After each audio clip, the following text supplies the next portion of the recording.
to 10,000 Voices.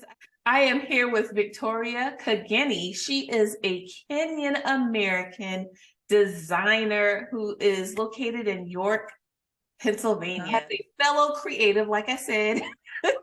I'm not selling ideas or anything, but when you and I spoke last, I remember I was reading an article about fast fashion, and I just want to hear from your perspective as a creative, as a designer, like what does that do? How does it impact your business when it is your creative, it is your idea? Yeah. And here goes, company X. Yes.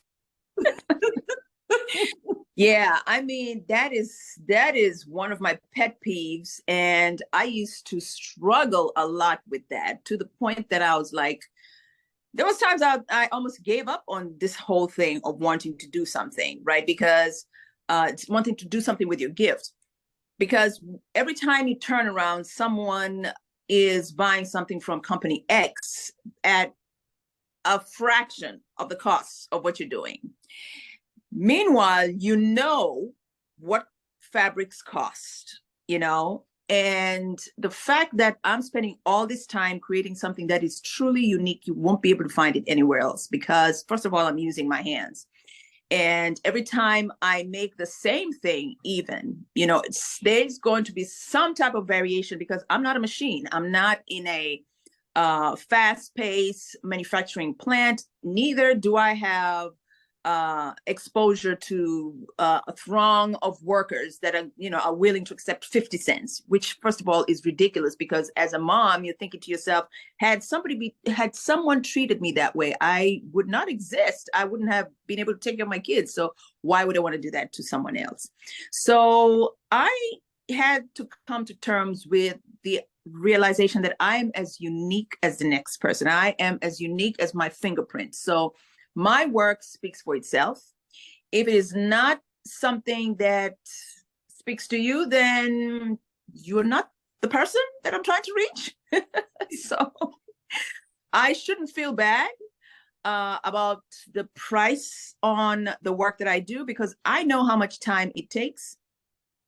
I know how much time it's taking away from my children, and I decide this is what I'm doing between this time to this time. So when I am lovingly creating something that you are going to truly, truly enjoy, I get to call the shots on what the price is, and, sit with that. And whoever feels that they need fast fashion over mine, then it is what it is. But I'm staying true to the core of who I am. Otherwise, I'm doing myself a disservice, and I'm doing others a disservice, folks that really appreciate the work that I do. Yeah, not only the core, but the quality. And yeah, I think one thing people don't realize is, right, fast fashion is simply not sustainable. It's not really a toss away, and it's in our landfills. To your point, these women, mostly women, are getting paid 50 cents, $1 a day to sew, 100 garments.